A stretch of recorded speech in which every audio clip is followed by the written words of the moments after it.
What's the first movie you think of when filmmaker Guillermo del Toro comes to mind? Pacific Rim? The Devil's Backbone? The Hellboy movies? Okay, for many people it will very likely be Pan's Labyrinth. And for good reason. It's his most beloved film and it's perhaps his masterpiece. If you haven't seen it, watch it. But today I'm going to cover one that I feel has been unfairly ignored and largely misunderstood. Today's subject is Crimson Peak. Crimson Peak was released in 2015, just in time for Halloween, and among the films that Guillermo del Toro has made this decade, this one is easily my favorite. Yes, there's Pacific Rim and his Oscar-winning Shape of Water, and while I do love them both, this one had the biggest impact on me, and I revisit this one the most. And I feel this is among his strongest work. The story begins with a young Edith Cushing. Shortly after her mother dies, she receives a warning from her ghost telling her to beware of Crimson Peak.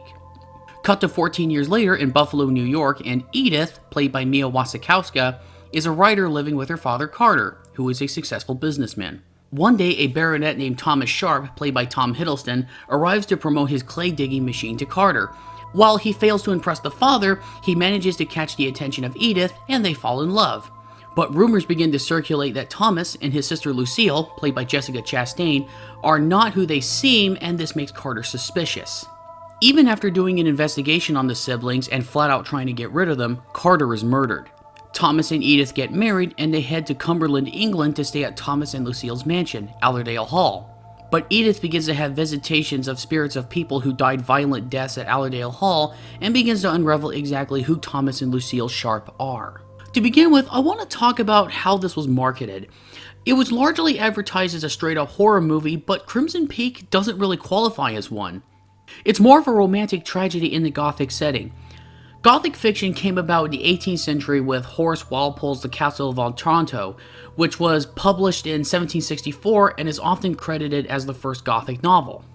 Common characteristics of a Gothic tale include a gloomy or decaying setting, such as castles or old mansions, supernatural beings or monsters, things such as curses, maybe some prophecies here and there, damsels in distress or even heroes, among other things. Other examples of Gothic fiction include Jane Eyre, Dr. Jekyll and Mr. Hyde, and even Dracula. While Del Toro does shake things up a little bit in some areas, such as Edith not exactly being the damsel in distress at the end, he appears to follow these characteristics quite faithfully. At its core, Crimson Peak is about the danger of holding on to the past. While it is true that the protagonist is Edith and we follow her as she unravels the dark secrets of Crimson Peak, the story is really about the tragedy of Thomas and Lucille. From this point forward, there will be spoilers aplenty. You have been warned. When Thomas and Lucille were kids, they began an incestuous relationship, with Lucille being the controlling one since she was older. When their mother found out about it, Lucille killed her with a large meat cleaver. This resulted in Lucille being sent to an institution, and Thomas later inheriting the Sharp estate. But they are still left penniless. Father was always traveling. The family fortune didn't lose itself. When they are reunited later, they promise to always stick together, never love anyone else, and pretty much do whatever it takes to keep their home and finance Thomas's inventions. So they engage in a scheme to marry wealthy women by, I suppose, taking advantage of Thomas's baronet title. It seems he's a baronet. What's a baronet? Oh, a man that feeds off land that others work for him. A parasite with a title. Sir Thomas Sharp, baronet. Have the women transfer their estates over to the siblings, while the siblings slowly poison them to make them weak so they can't escape, and then they just kill them. Once she signs the final papers, I want this over with. Lucille especially takes on the mindset to do whatever it takes to survive. You have no idea what they'd do. I would be taken from here, locked away. You would be hanged.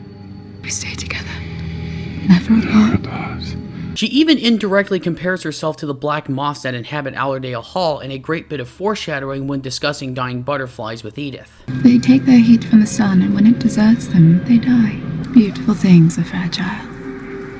At home, we have only black moths. Formidable creatures, to be sure, but they lack beauty. They thrive on the dark and the cold. What do they feed on? Butterflies, I'm afraid. When Edith sees the ghosts, who are trying to warn her and show her all the evidence of the siblings' wrongdoings, they are actually far less monstrous than one would expect, given what Thomas and Lucille do. Lucille even goes so far as to have Edith's father murdered, and she gleefully did it too. Such a coarse, condescending man. You should have seen his sad face when I smashed it on the sink. None of the ghosts mean any harm to Edith or even attempt to do Lucille or Thomas any harm. The siblings truly are the real monsters. By the time Thomas encounters Edith, he and Lucille have done this 3 times already. But it is also when Thomas meets Edith that things begin to fall apart for the Sharps. It is with Edith that we witness the clash between Thomas's romantic love with her and his obsessive and destructive love with Lucille. Apart from being charmed by him at the beginning, Edith shares quite a bit in common with Thomas. First, they have the embarrassment of rejection. Edith having her ghost story being rejected by an editor for not being very marketable, and Thomas having his proposal for his digging machine rejected by Edith's father. Both of them have some form of naivete, whether it be Edith falling for the down-on-his-luck Thomas without seeing the troubling signs around her, or Thomas believing that he and Lucille can escape from Allerdale Hall and put the past behind them, despite what they have done. And they are very idealistic, whether it be Thomas hoping to get his machine working to get the family name and home working again, or even Edith hoping to help Thomas in any way she can. It is with Edith that Thomas gets somewhat redeemed. In all the schemes to marry the women for their money, Thomas never loved any of them. But as he found a kindred spirit in Edith, his conscience came forth. When we, along with Edith, get to Allerdale Hall, we see that the place is in a great state of decay. It's not only falling apart, but it's also sinking into the red clay. But the decline is accelerated when Edith comes along and they make her the target of her scheme. Lucille's control of Thomas begins to wane. Thomas actually falls in love with Edith and begins to question what he and Lucille are doing. And unlike in his previous marriages, he actually consummates his marriage with Edith, which enrages Lucille. You slept there. What's wrong with that, Lucille? He's my husband. Is it all a game to you? When Thomas helps Edith and her friend Alan, who travels there not only to help her but to get her out of there, burns all the documents that would allow him to take control of the estate, and admits that he broke his promise to Lucille that he would never fall in love with anyone else, she kills him out of rage and passion, and in the end perishes at the hands of Edith. I love the idea that whenever something horrific or deeply tragic occurs in a house, mansion, castle, etc., the horror hangs around, and Crimson Peak takes full advantage of it. The ghosts in the story are not there to deliver scares, but they are in service to the theme of holding on to the past, and how the past leaves an imprint on places and people. In fact, you can look at Allerdale Hall and see that it's really a reflection of Thomas and Lucille and their incestuous relationship. Rotten and slowly but surely sinking. Even when Thomas actually falls in love with Edith and tries to help her at the end, he wasn't able to escape from what he and Lucille have done and was thus bound to the house.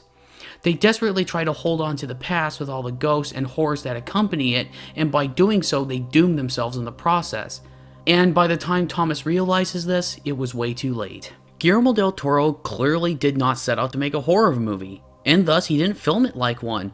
As Edith would explain to her editor, More story with the ghost in it. The ghost is just a metaphor Metaphor?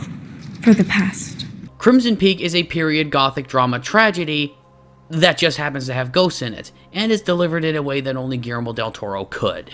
Every decision del Toro makes in regard to the use of color, light, and even costumes are all in service to how the story is told. At the beginning in New York, the lighting is warm with lots of bright colors, as if everything seems to be bathed in the sun or illuminated by candlelight everywhere.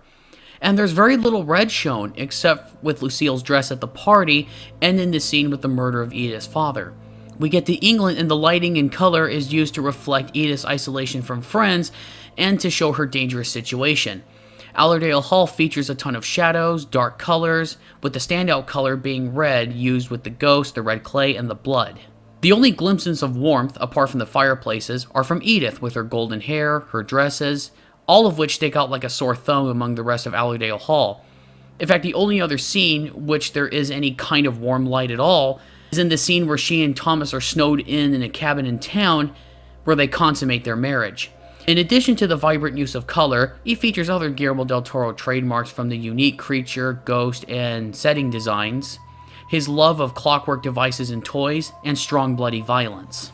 All of this works in conjunction with the performances. All of them are great, but I want to point out first the standout, which is Jessica Chastain as Lucille. Her performance as the ice-cold, homicidal, obsessive, determined sister is absolutely chilling. Right from the start, you know she is someone with more than a few skeletons in her closet, as well as more than a fair share of ulterior motives. She can go from calm to downright frightening at the drop of a hat, and it is glorious. Yet despite the horrible things she says and does in the film, you still feel some sympathy for the siblings, and especially her of course, especially when she talks about their rough childhood, how she protected Thomas from their mother, while taking advantage of him. But you should have seen him. As a child, Thomas was perfect. So from all his small infractions, from my mother's cane, I protected him. I took so many beatings. And when she found out about us, the only love Thomas and I ever knew was from one another. And of course the reveal of the baby which she and Thomas had, which Lucille wanted to keep, but ended up dying later. I have to be honest, it makes it hard for me to truly hate her.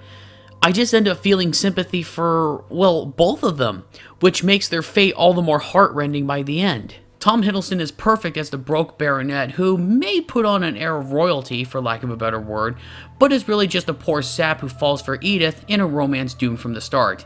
All of that combined with Fernando Velasquez's lush score, Crimson Peak creates a adult gothic cinematic experience that we likely will never see again given how Hollywood works nowadays and how risky it is to finance these things independently. And now I want to address some of the complaints that are levied against the film. First, many complained that there was no mystery to the film and that you know what the siblings were up to right from the start. And the mystery of the film was never whether they were up to no good or not, but rather what exactly they were trying to do, and more importantly, why they were doing it. Second, there are complaints that Edith is not compelling and has no character arc. While it may be true that Edith doesn't go through any significant character change, she's not the one that needed the arc, but rather that arc belongs to Thomas. And guys, there are protagonists in film that don't go through change, but rather act as a means for change in other characters. Forrest Gump is a good example of that. He doesn't change, but he brings about the change in others as that film progressed. Another complaint was that Edith was dumb for not noticing the signs and warnings around her. She's only human, and humans are forgetful and foolish. She was given the warning about Crimson Peak when she was a child, and she even stated at the beginning she wouldn't understand the warning until it was too late. That's when you'll find out why they call this Crimson Peak. What did you say? Crimson Peak. The ore in the red clay leads up from the ground and stays in the snow. Turns bright red. So, Crimson Peak. And as far as marrying Thomas after her father's murder... You know what they say, love is blind. Thank you, Tommy. And yeah, that's basically how it is. As she is very naive and trusting, she didn't have any reason to think that Thomas would be behind the murder of her father or of the other married women that she would find out about later. Edith isn't stupid, she's just young and idealistic. She believes she could be of help to Thomas and maybe even save him because she loved him. You're always looking to the past. You won't find me there. I'm here. And the last one I want to talk about is, some have complained that the doctor character Alan, played by Charlie Hunnam, was useless in the film. This is just untrue. It's clear from the beginning that he really likes Edith romantically, even if she never returns it, as she views him as just a great friend. There's even a scene where he shows off ghost photography to show some common ground with her, and I think even tried to win her over, as well as to tell her to exercise caution with the sharps. Even if he realizes he can never win her over romantically, he still cares about her. And he was a good friend of her father, as well as his physician. Why else would he launch an investigation into the nature of the Sharps, as well as Carter's murder? He even goes to England to get Edith out of Allerdale Hall, as well as bring people from the nearest town or outpost to meet him there later. Even when by the end Thomas and especially Edith save his life from the hands of Lucille, they're still in a snowstorm by the end and she's isolated from town. She's weakened from poison. And so, without Alan, bringing help from the town, it's very unlikely that she would get out of that house. At least not in as good a state as she was by the end. Plus, we learn more about the Sharps through his own investigation, so yeah, he worked in the story. It's a real shame this one was not as well received as I feel it should have been. Crimson Peak is a beautiful film with a lot to offer audiences, as well as anyone who loves Guillermo del Toro's work.